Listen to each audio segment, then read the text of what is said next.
The countdown reached 0, and I felt my hearts beat faster than they ever had in 100 years of preparation. My name is Vexthal Korin, and in less than 1 hour, I would lead the greatest invasion my people had ever launched. The doors of the landing craft sealed shut around me, and the low hum of the engines rose into a scream. This was the moment. This was what I had been built for. I was not born the way humans are born. I was grown, shaped, and trained from the moment my mind could hold a thought. The Sealand Dominion does not waste time on childhood. We waste nothing at all. Every second of my existence had one purpose, and that purpose sat below us now, glowing blue and white through the viewport, spinning quietly as if it had no idea what was coming. Earth. We had watched this planet for 100 years. Our scouts intercepted their radio signals long before I existed, and our elders made a decision that shaped everything that came after. They decided that Earth would not be rushed. They decided that this world deserved patience, unlike the other 47 worlds we had already taken. Humans, our analysts said, were dangerous in a way other species were not. They were unpredictable. They fought each other constantly. They built weapons faster than they built peace.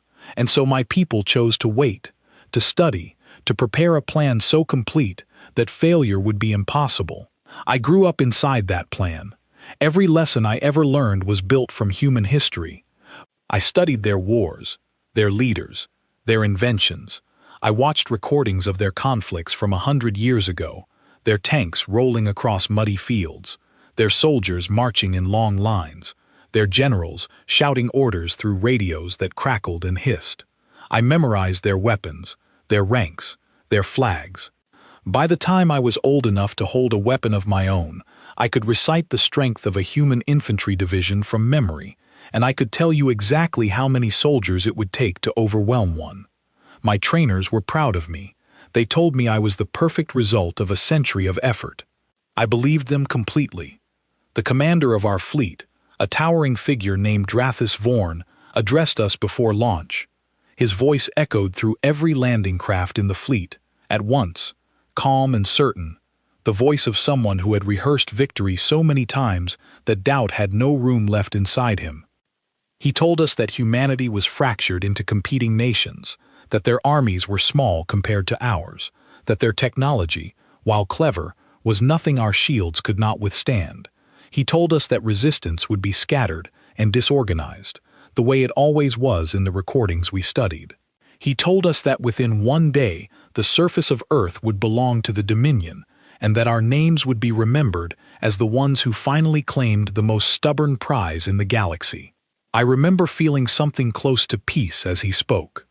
100 years is a long time to wait for a single moment, and now that moment had arrived. I looked around at the other soldiers packed into the landing craft with me. Their faces, like mine, were calm, ready.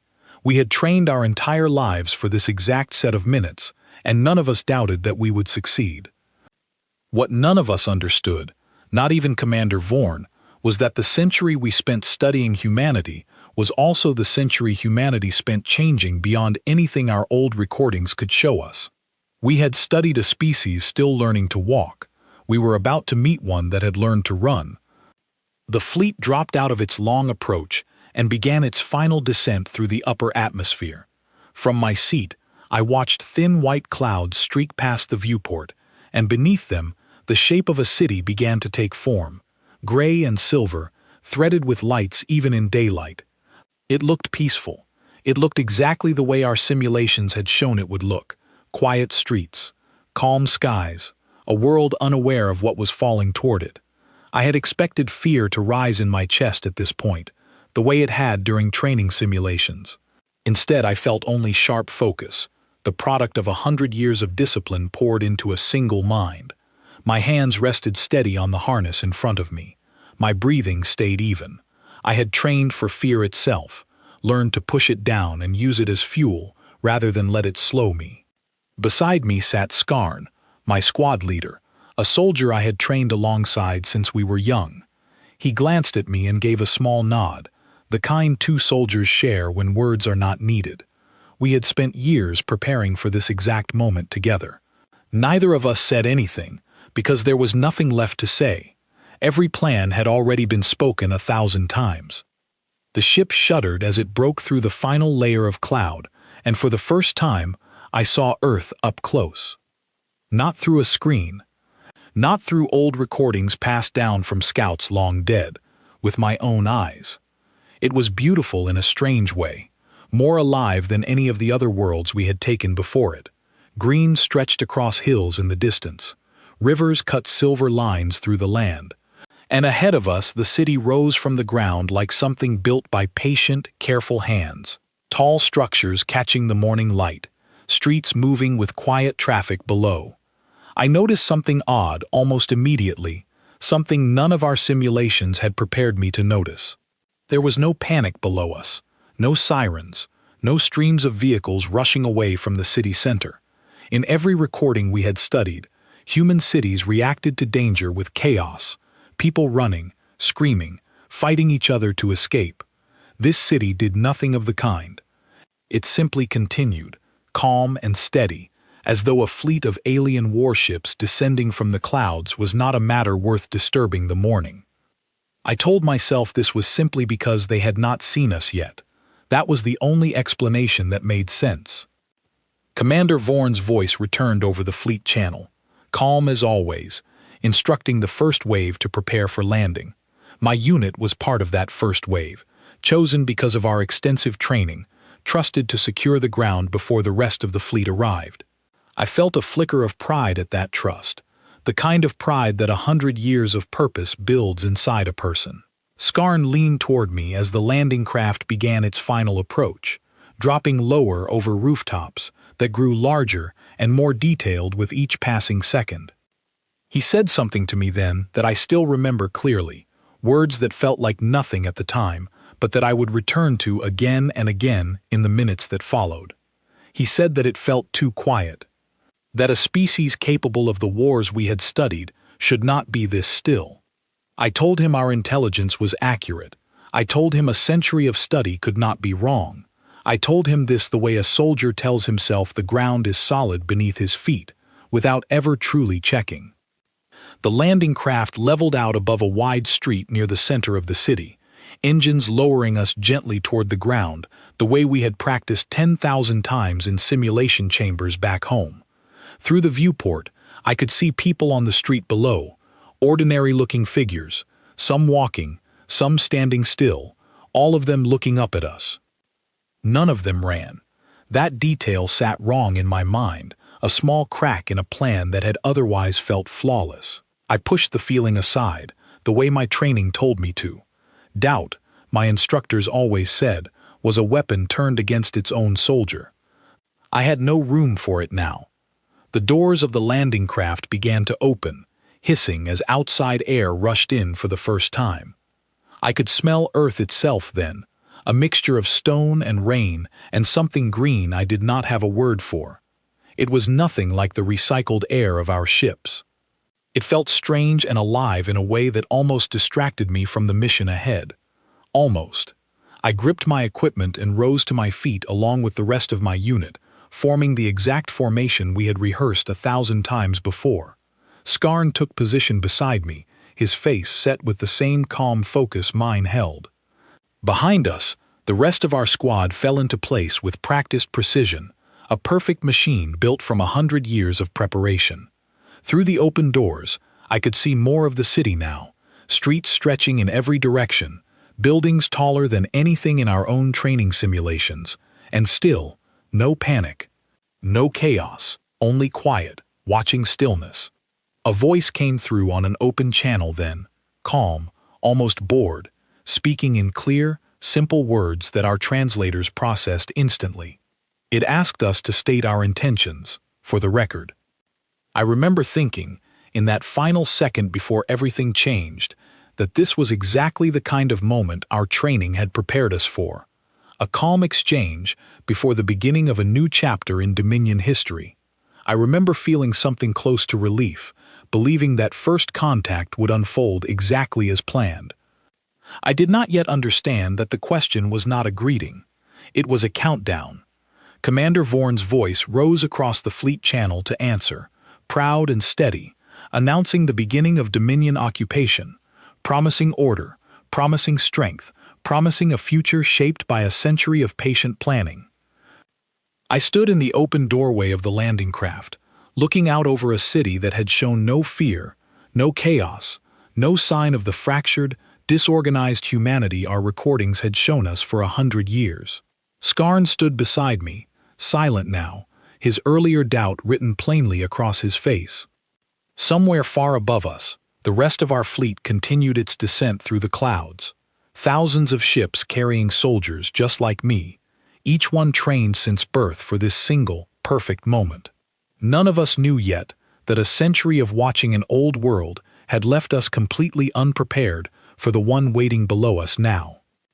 The last thing I remember before the ground beneath our formation trembled was the sound of my own steady breathing, calm, disciplined, certain. It would be the last calm breath I took for a very long time. The ground did not simply tremble, it answered. I felt it before I understood it, a deep pulse that rolled up through the street and into the soles of my boots, faster than thought, faster than training. Every instinct built into me over 100 years screamed that something had gone wrong, and for the first time since launch, I felt real fear crawl up through my chest. Above us, the sky that had been calm and blue only seconds earlier lit up with streaks of white light, rising not falling, climbing from somewhere hidden within the city itself and reaching up toward our fleet with terrible speed. I had studied human weapons for 100 years. I had memorized the range and power of every missile system in their recorded history. Nothing I had studied looked like this. Skarn grabbed my shoulder and pulled me back into the landing craft as the first explosions bloomed across the sky above the city, distant flashes that lit the clouds from beneath like sudden sunrises. Our fleet channel, which moments before had carried Commander Vorn's calm and steady voice, dissolved into a storm of overlapping shouts, static, and broken reports. Ships were falling, not one or two, many. I stood frozen for a heartbeat, watching through the open door as a landing craft 2 streets over folded inward and dropped from the sky, trailing smoke as it vanished behind a row of tall buildings. My mind refused to accept what I was seeing. Our simulations, our recordings, our 100 years of preparation had never shown anything like this. Human cities in every file we studied reacted to invasion with confusion, delay, disorganized defense that gave attacking forces time to establish control. This was not delay, this was readiness. Skarn shouted an order, and training took over where thought had failed. Our squad moved as one, dropping low and pushing out from the landing craft into the street, seeking whatever cover the surrounding buildings could offer. Around us, the city that had seemed so calm only minutes earlier now revealed a different face entirely. Panels along the sides of buildings folded away to reveal defense systems I had never seen in any recording. Small flying machines rose from rooftops in coordinated groups, moving with a precision that reminded me uncomfortably of our own formations. I realized, with a cold understanding that settled deep in my chest, that we had not landed in the city our intelligence described. We had landed in a version of it that no longer existed, one that had grown and changed for 100 years, while we studied an old and outdated picture of it. Ahead of our position, a section of the street split open smoothly, revealing a hidden structure that rose from beneath the ground itself. I had no time to study its purpose before pulses of concentrated light burst from it, tearing through the sky toward the ships still descending overhead. Another craft fell, then another. Skarn pressed himself against the corner of a building and looked back at me, his eyes wide with an expression I had never seen on him before. Not panic exactly, but something close to disbelief, the look of a soldier realizing that everything he had trained for was built on a foundation that no longer held any truth. He asked me where the chaos was, where the confusion was, where the disorganized, fractured humanity our instructors had promised us for 100 years. I had no answer for him. Our unit pushed forward through the street, following the emergency protocol drilled into us since childhood, seeking a defensible position from which to regroup and re-establish contact with the fleet. What we found instead was a city that had prepared for exactly this scenario, though we did not yet understand how or why. Human figures appeared at the far end of the street, but they did not run toward us in the disorganized panic our files predicted, nor did they flee in terror the way our simulations always showed. They moved with calm, practiced coordination, communicating through small devices, falling into positions that gave them clear lines of sight while keeping themselves protected behind solid cover. It was the kind of discipline our instructors always told us belonged to the Dominion alone. I felt Skarn's hand grip my arm, pulling me back around the corner just as something struck the wall where I had been standing, sending fragments of stone scattering across the street. My hearts pounded harder than they ever had during training, a rhythm too fast and too uneven to control. Our squad regrouped in the shelter of a narrow passage between two buildings, and for a moment, all 6 of us simply breathed, trying to process a battlefield that bore no resemblance to anything we had studied. Above us, through the narrow gap of visible sky, more ships fell, their descent trails crossing each other like a terrible kind of rain. One of my squad mates, a soldier named Procus who had trained beside me since we were young, tried to raise the fleet on our communication channel. Static answered him at first, and then, faintly, a voice we recognized. Commander Vorn, no longer calm, no longer steady, giving orders that contradicted each other, trying to reshape a plan built over 100 years into something that could survive contact with a world we clearly did not understand. I listened to that voice crack under pressure it had never been trained to handle, and something inside me understood, with sudden and total clarity, that the invasion I had spent my entire life preparing for was already failing, only minutes after it began. Skarn signaled for silence, and we listened. Somewhere beyond our narrow shelter, footsteps moved with quiet purpose, closing in from multiple directions at once. I realized, with a strange detached clarity, that we were being surrounded, not by a panicked mob, but by a force that understood exactly where we were and exactly how to trap us. I thought of my instructors back home, the ones who had shown me recordings of human soldiers fighting in muddy fields with simple rifles, marching in straight lines that made them easy targets, following orders shouted through crackling radios. I thought of how confidently they had told me that this was the enemy I would face, unchanged, unprepared, exactly as history had left them. None of it matched what surrounded me now. A voice called out from beyond the passage, speaking in calm, clear words through a small device that carried easily across the narrow space. It did not sound like the voice of a soldier afraid for his life. It sounded like someone reading from a checklist, methodical, unhurried, terrifyingly composed. The voice offered us a choice: lower our weapons and step into the open, or remain where we were and face the consequences of continued resistance. Skarn looked at each of us in turn, and I saw in his eyes the same realization that had settled into my own chest. Everything we had trained for, every simulation, every recording, every lesson passed down through 100 years of preparation, had described an enemy that simply did not exist anymore. We were not facing the humanity of the past. We were facing whatever they had become while we were not watching closely enough. Procus moved first, stepping toward the mouth of the passage with his weapon lowered, following the only logic that made sense in a battlefield that had stopped resembling anything from our training. I watched him step into the open street, hands raised, and for a moment, nothing happened at all. Then the ground trembled again, this time closer, and a section of the street ahead of him folded open exactly as it had before, revealing another hidden structure rising smoothly into position. I understood, in that instant, that the offer of surrender had never truly been a choice at all. It was simply the last piece of information the enemy needed, a way to confirm our exact position before deciding how to end the engagement entirely. Skarn shouted for us to move, and the 6 of us scattered in different directions through the narrow spaces between buildings, following instincts that had nothing to do with 100 years of careful preparation and everything to do with simple survival. I ran without thinking, following the sound of Skarn's voice ahead of me, my mind struggling to hold on to a single clear thought in the chaos around us.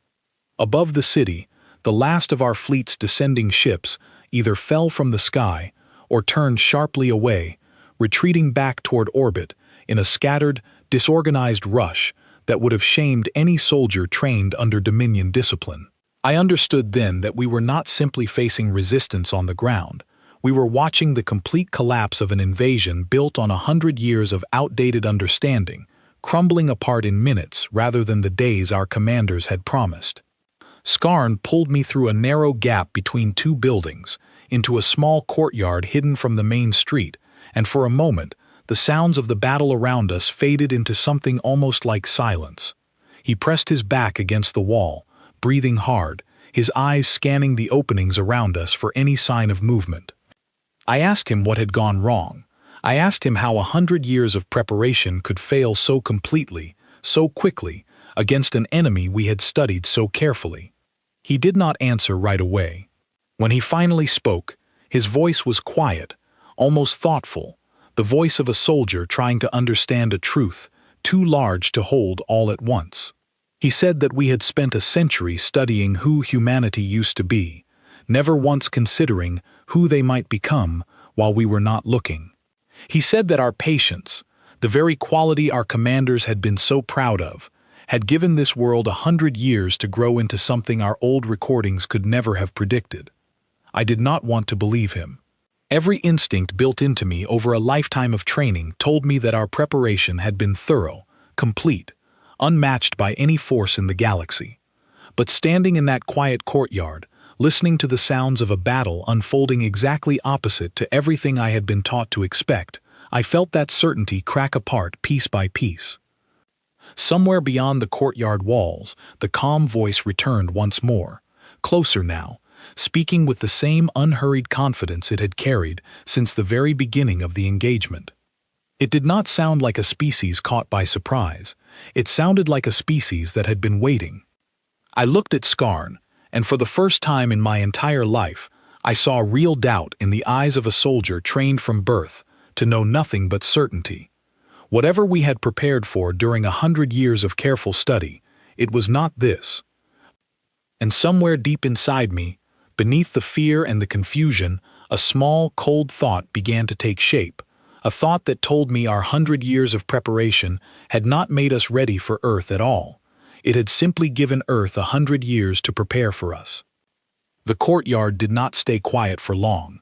A soft mechanical whir passed overhead, and I looked up to see one of the small flying machines hovering above the wall, a single lens turning slowly, studying us the way a scientist studies something caught in a trap. Skarn fired at it without hesitation, and it dropped from the air in a shower of sparks, but the damage was already done. Wherever that device had sent its signal, our position was no longer a secret. We moved again, slipping through a gap in the courtyard wall into a narrow alley that ran behind a row of buildings. The sounds of the wider battle had changed by then, less chaotic than before, replaced by something more organized and far more unsettling. Distant voices called coordinates back and forth, calm and clipped, the way soldiers speak when they trust their equipment and trust each other completely. I thought of Commander Vorn's voice from earlier, cracking under the weight of a plan collapsing around him, and I understood the difference between the two sides in a way that no amount of training had ever prepared me to accept. We had trained for 100 years to fight an enemy on our own terms. The humans, whoever they had become, were simply fighting on theirs. Skarn led us toward a structure at the edge of the alley, a narrow building with a door hanging open, and we slipped inside just as more of the small flying machines passed overhead, their lenses sweeping the street we had just left.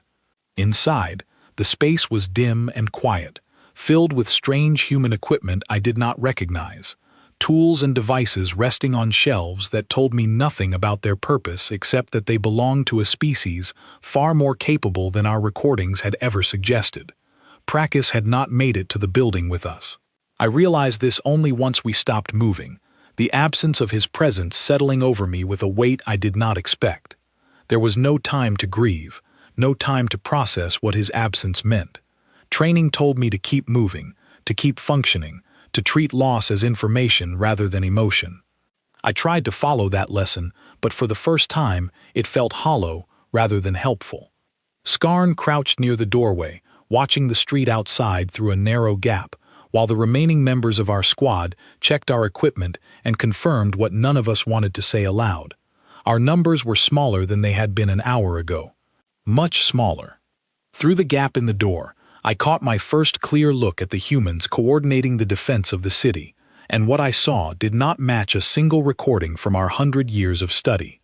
A woman moved along the far side of the street, calm and controlled, speaking into a small device while gesturing to figures I could not see. Her name, I would learn much later, was Grace Hollis, though at the time she was simply another impossible detail in a battlefield built from contradictions. Beside her, a man crouched near a fallen section of wall, adjusting some kind of device with quick, practiced movements before rising and moving toward the next position. He would introduce himself as Daniel Pierce during the long interrogation that followed my capture, though in that moment he was only a shape in the chaos, one of many pieces in a machine that worked together with a precision our own forces had failed to match. Skarn watched them with an expression I had never seen on him before, something between disbelief and something closer to respect, though he would never have used that word aloud. He whispered that our files described a species divided by borders and languages and old conflicts, a people who could barely agree among themselves, let alone coordinate a defense this precise. I did not have an answer for him.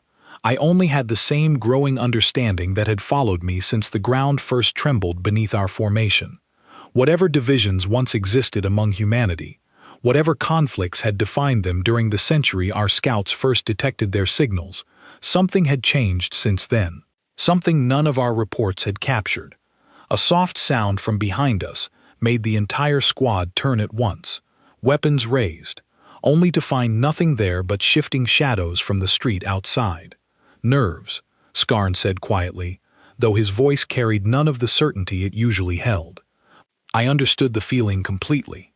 Every sound now felt like a threat, every shadow like a trap waiting to close. We stayed in that building for what felt like a long while, though later I would learn it was only a matter of minutes. Time moved strangely during those hours, stretching and compressing in ways that made it difficult to track how much of the invasion had already unfolded and collapsed around us. Skarn eventually turned from the doorway and gathered the squad close, speaking in a low voice that carried none of the confidence he once commanded so easily. He told us that continuing to hide would only delay the inevitable, that our best chance now was to reach the extraction point marked in our original mission plan, a location on the outskirts of the city where any surviving ships were meant to gather. None of us said what we were all thinking, that the plan had been built for a scenario that no longer matched the reality unfolding around us. But none of us had a better idea either, and so we moved, slipping out of the building and back into the narrow streets, following a path that Skarn navigated from memory alone. We had not gone far before the first true encounter happened, the kind our simulations had prepared us for, at least in shape, if not in outcome. A group of human soldiers appeared at the mouth of the street ahead of us, moving with the same calm coordination we had witnessed throughout the engagement. Skarn signaled for cover, and our squad split instinctively, taking positions behind whatever structures the street offered. What followed was not the drawn-out, chaotic exchange our training had prepared us for. It was fast, precise, and over before I fully understood what had happened. One of my squadmates fell, then another. Skarn pulled me behind a low wall as something struck the stone above us, sending fragments raining down across my shoulders. I looked at him then, and for the first time since launch, I saw something in his eyes that I recognized from my own reflection. Not fear exactly, though fear was certainly present, something closer to the slow, painful process of understanding that everything he had built his identity around, 100 years of purpose passed down through generations of preparation, had been built on a picture of the world that no longer existed. He told me, in a voice barely above a whisper, that we needed to separate, that staying together made us an easier target for whatever coordinated systems the humans were using to track our movements. I did not want to leave him, but training and instinct together told me that arguing would cost us both more than separating ever could. He gave me a single instruction before we parted, one that I have carried with me every day since.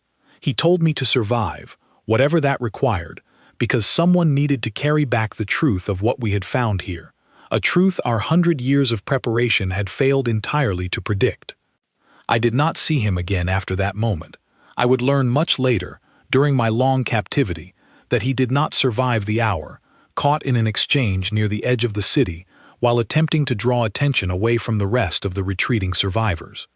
I have thought of him many times since, the soldier who spent his entire life training for a war built on outdated assumptions, and who spent his final moments trying to protect the small handful of us who might carry forward whatever lesson could be salvaged from the wreckage of our invasion. I moved alone after that, slipping through streets that had grown eerily quiet in the aftermath of the fighting. The city around me showed signs of the battle everywhere, but not the kind of destruction our commanders had promised we would leave behind. Instead, it was our own fleet's wreckage scattered across rooftops and streets, evidence of an invasion that had collapsed almost as quickly as it began. I found a narrow space between two buildings and pressed myself into the shadows, trying to catch my breath and organize my thoughts into something useful. My communication device remained silent, the fleet channel long since gone quiet, either destroyed or abandoned by whatever remained of our command structure in orbit.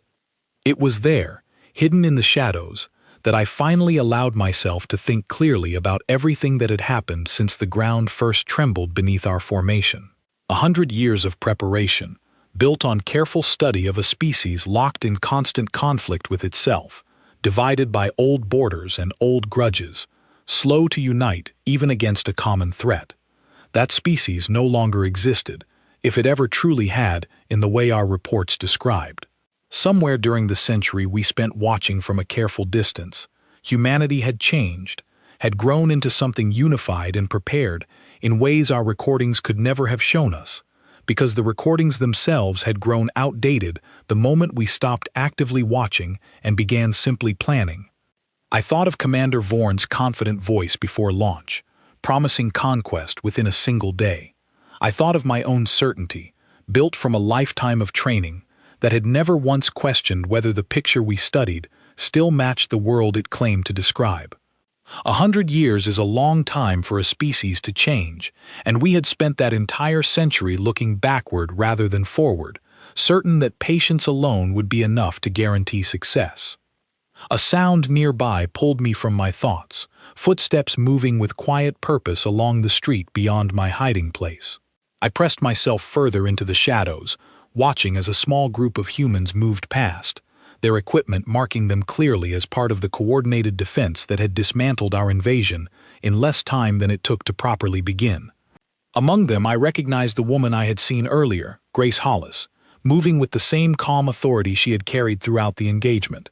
She paused near the mouth of the alley where I hid, speaking quietly to the man beside her, Daniel Pierce, both of them scanning the surrounding buildings with practiced, careful attention. I held perfectly still, every instinct in my body screaming for stillness, for silence, for anything that might keep me hidden long enough to find a path back to whatever remained of our forces. For a long, terrible moment, I believed I had succeeded, that they would move on without noticing the shadow pressed into the narrow gap between two buildings. Then Daniel Pierce turned his head slightly, and his eyes met mine through the darkness, calm and clear, without a trace of the surprise I might have expected from a species our recordings had described as unprepared and reactive. He did not shout, he did not raise a weapon in panic. He simply spoke, calm and measured, informing me that resistance would accomplish nothing further, that the engagement had already reached its conclusion, and that continuing to hide would only delay an outcome that had already been decided. I thought of Skarn's final words to me, the instruction to survive whatever that required, to carry back the truth of what we had found. I thought of Commander Vorn's shattered voice over the fleet channel, and of Prakis stepping into the open street with his hands raised, and of 100 years of preparation collapsing into ruins within the span of a single morning. I lowered my weapon and stepped out of the shadows. Grace Hollis studied me for a long moment before saying anything at all. I stood with my hands raised, waiting for whatever consequence a defeated soldier might expect, bracing myself for something my training had never quite prepared me to imagine. Instead, she simply nodded once, as though confirming something she had already suspected, and gestured for Daniel Pierce to secure my equipment. He approached carefully but without hesitation, removing my weapon and the small devices I carried with practiced efficiency. There was no anger in his movements, no cruelty, nothing that matched the fear our old recordings suggested humans reserved for enemies caught on their own soil. It was simply procedure, calm and methodical, the same quality I had witnessed throughout the collapse of our invasion. I was placed in restraints and led through streets that bore the marks of a battle I had lived through only minutes earlier, though it already felt like something from a distant memory. Wreckage from our fleet lay scattered across intersections, thin trails of smoke still rising here and there, while human teams moved through the aftermath with the same calm coordination that had defeated us in the first place.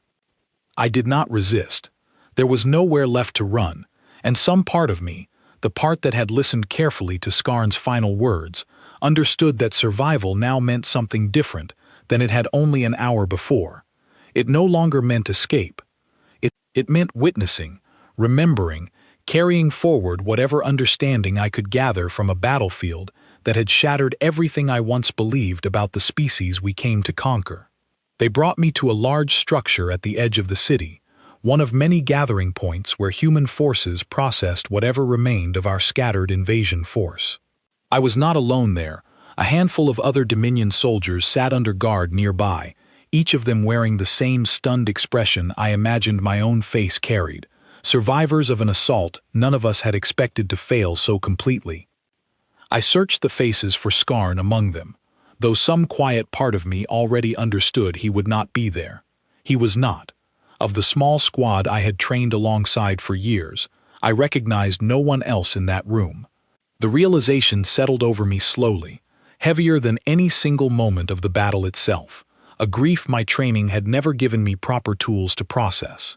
Daniel Pierce remained nearby throughout the following hours, occasionally exchanging quiet words with other humans moving through the structure, though he made no attempt to question me directly. It was Grace Hollis who eventually approached, taking a seat across from where I sat under guard, studying me with an expression that held more curiosity than hostility. She asked me questions calmly, without pressure, questions about our fleet, our numbers, our origins. I answered some of them honestly, seeing little value in resistance against a species that had already demonstrated complete control over the outcome of our invasion. In turn, I found myself asking questions of my own, unable to hold back the confusion that had built inside me since the ground first trembled beneath our formation. I asked her how a species our recordings described as fractured and slow to unite had managed to coordinate a defense so precise, so complete, that it dismantled 100 years of careful preparation within a matter of minutes. She considered the question for a long moment before answering, and when she did, her voice carried none of the triumph I might have expected from a victor addressing a defeated enemy. Instead, it carried something closer to plain, simple honesty. She told me that humanity had spent much of its history divided, exactly as our old recordings suggested, fighting wars against itself for reasons that seemed important at the time and foolish in hindsight. But somewhere during the past several decades, something had shifted.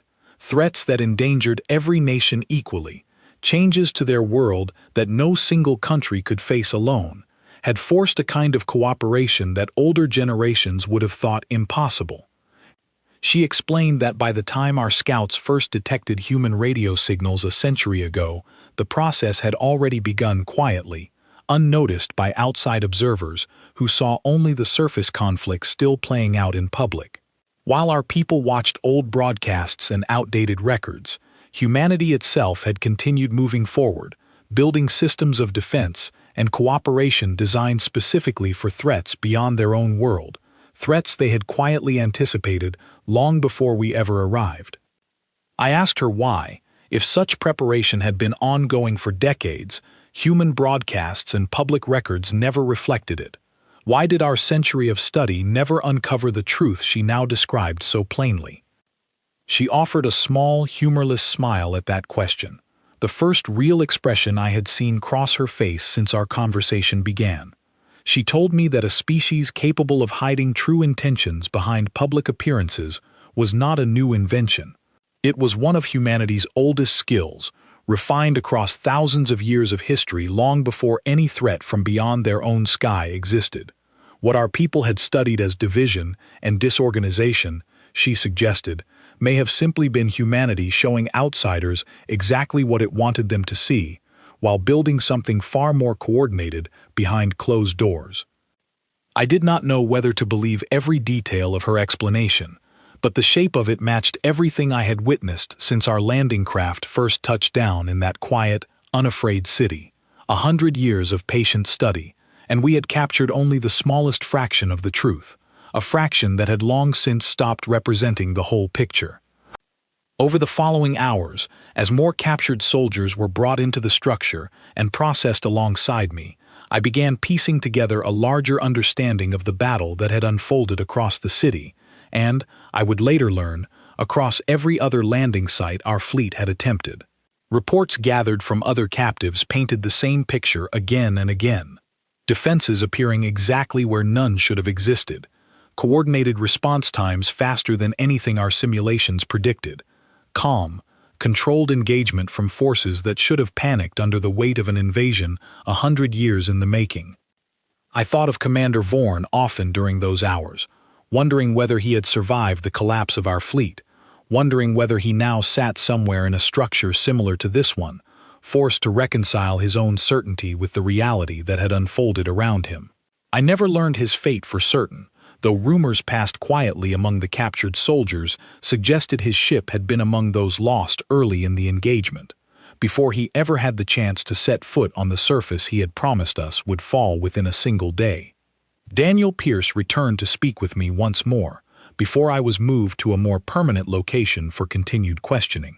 He asked fewer questions than Grace Hollis had, seeming more interested in observing than interrogating, studying me the way I imagined our own scientists might have once studied recordings of early human conflicts, searching for patterns that explained behavior rather than simply cataloging events.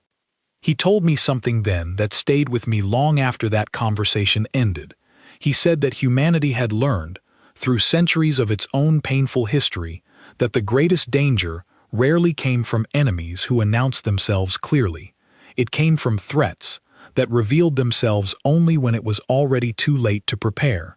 He said that once humanity became aware of the possibility of contact with other worlds, decades before our fleet ever arrived, they made a quiet decision as a species to never again be caught unprepared, regardless of how peaceful the sky above them might appear on any given day.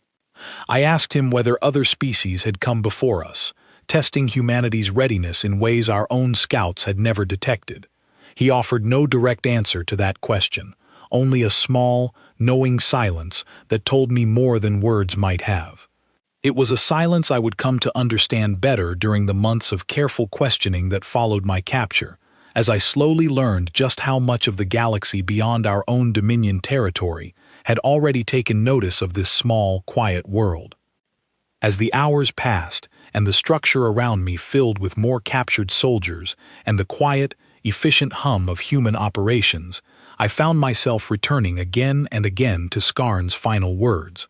Survive, he had told me, so that someone could carry back the truth of what we had found. I understood now, sitting in restraints among the wreckage of 100 years of preparation, exactly what that truth was, and exactly how difficult it would be to make anyone back home believe it. We had spent a century studying a species locked in conflict with itself, confident that patience alone would guarantee our success. We had built an entire invasion, an entire generation of soldiers, around a picture of Earth that had stopped being accurate long before our fleet ever entered its atmosphere, and in the span of 10 short minutes, that miscalculation had cost us nearly everything.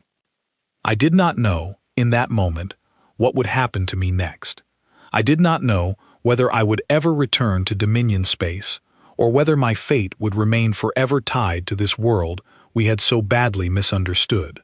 What I did know, with a certainty that had nothing to do with 100 years of training and everything to do with the quiet, devastating lesson I had just lived through, was that Earth would never again be treated as an easy conquest by anyone who truly understood what had happened here. The structure around me grew quieter as evening settled over the city outside, and I sat among the other captured soldiers, each of us carrying the same heavy understanding, the same shattered certainty, waiting to learn what would come next for a fleet that had traveled 100 years, only to fail within the first 10 minutes of true contact. They moved me 3 days later, transferring me from the crowded structure at the edge of the city to a quieter facility further inland, one built with a different purpose entirely. Where the first location had felt like a place of processing, all quick decisions and careful sorting, this new facility felt like a place designed for patience, for long conversations and careful study, a mirror in some strange way of the very approach my own people had once taken toward their world. I spent the following weeks in that facility, questioned regularly but never harshly, by a rotating group of humans who seemed less interested in punishment and more interested in understanding. Daniel Pierce visited often during those early weeks, and over time, our conversations shifted from formal questioning into something closer to genuine exchange. Two representatives of different worlds, slowly building a fragile kind of understanding neither of us had expected to find. He told me, during one of those later conversations, that the defense which destroyed our invasion within minutes had not been built specifically for the Dominion. It had been built years earlier, quietly and carefully, as a general precaution against the possibility of contact with any civilization beyond their own world. Humanity, he explained, had learned through its own long history that hope alone was never a reliable defense against a determined threat, and so they had chosen instead to prepare thoroughly, without ever announcing that preparation to the stars listening above them. I asked him how they had managed to keep such extensive defenses hidden from a century of careful observation. He explained that much of what my people had studied as human weakness, the public conflicts, the divided nations, the visible disorganization, had never fully represented the deeper cooperation happening beneath the surface. Some of it, he admitted, had even been allowed to continue, precisely because it served as useful misdirection, a picture of vulnerability presented to any watching eyes, while true readiness grew quietly out of sight. I found myself thinking often of Commander Vorn's confident voice before launch, promising conquest within a single day, built entirely on 100 years of study that had captured only the surface of a much deeper truth. I thought of my own certainty as a young soldier, absorbing lessons that felt complete and unquestionable, never once considering that the world those lessons described might have already changed into something else entirely by the time I was old enough to act on them. During one conversation, Grace Hollis joined Daniel Pierce for a rare visit, and she asked me a question that stayed with me long after that meeting ended. She asked what my people had planned to do with Earth. Had our invasion succeeded the way our commanders promised it would? I answered honestly, because there seemed little reason left to hide the truth. I told her that our plan called for gradual integration of human territory into Dominion control, allowing enough of human society to continue functioning that resources could be harvested efficiently, while any organized resistance would be identified and removed swiftly before it could grow into a genuine threat. It was the same approach that had worked on 47 other worlds before Earth, a careful balance between control and preservation designed to maximize what could be gained from a conquered planet. She listened without visible reaction, though something in her expression told me the answer confirmed suspicions she had likely held long before asking the question aloud. When she finally spoke again, her voice carried neither anger nor triumph, only a quiet, steady resolve that reminded me uncomfortably of Skarn's calm certainty before every mission we ever undertook together. She told me that humanity had fought hard, across generations, to reach a point where no outside force could make that decision on their behalf. She said that whatever divisions still remained among human nations, whatever disagreements continued to play out in public every day, None of it changed the deeper truth that had defeated my people within minutes of our arrival. When faced with a threat to their entire world, humanity had proven, decisively and completely, that it would stand together rather than fall apart. I had no argument to offer against that truth. I had lived through its proof myself, watched it unfold in real time as our century of careful preparation collapsed against a defense built from decades of quiet, unified readiness we had never once detected. As the weeks became months, I was allowed increasing freedom within the facility, still monitored closely, but no longer treated purely as a threat to be contained. I spent time speaking with researchers, eager to understand Dominion culture, our history, the reasoning behind our long, patient approach toward conquest. In exchange, they shared pieces of their own history with me, carefully chosen, though even those careful pieces painted a picture far more complex than anything our old recordings had ever captured. I learned, slowly and in fragments, that Earth's transformation had not happened overnight, nor had it happened purely in response to any single threat. It had been the product of decades of gradual change, driven by challenges that had nothing to do with distant invaders and everything to do with humanity's own survival on its own world. Shared dangers that no single nation could solve alone had forced cooperation in ways that older generations would have thought impossible, and by the time that cooperation matured into something capable of genuine unified defense, the possibility of contact with civilizations beyond their own sky had simply become one more challenge to prepare for, alongside all the others. Our century of watching had captured only the loudest, most visible parts of that transformation. The public disagreements, the old rivalries that still occasionally flared into visible conflict, while missing the quieter, more significant shift happening beneath the surface. We had built our entire invasion around a species that no longer existed in the way our records described, and by the time we discovered the truth, it was already far too late to change course. Months into my captivity, Daniel Pierce brought news that confirmed something I had quietly suspected since my earliest conversations with Grace Hollis. Word of Earth's defense against our invasion had reached beyond their own solar system, carried outward through channels I did not fully understand, reaching other civilizations who had likely been watching this small, unassuming world with the same careful curiosity our own scouts once carried a century ago. He told me that Earth, once considered by outside observers to be a distant curiosity, a world worth watching but not worth approaching directly, had suddenly become something else entirely in the eyes of the wider galaxy. A world that had faced a fully prepared invasion force, built from 100 years of patient planning, and dismantled it within minutes, without suffering the kind of widespread devastation such an assault should have guaranteed. I understood, hearing this, that our failure had changed far more than the fate of a single invasion fleet. It had changed how an entire galaxy would view this small, quiet planet from that point forward. Where Earth had once been an overlooked question mark on the edges of known space, it had now become something closer to a warning, a lesson other civilizations would study carefully before ever considering an approach of their own. I thought often, during those long months, about what would eventually become of me.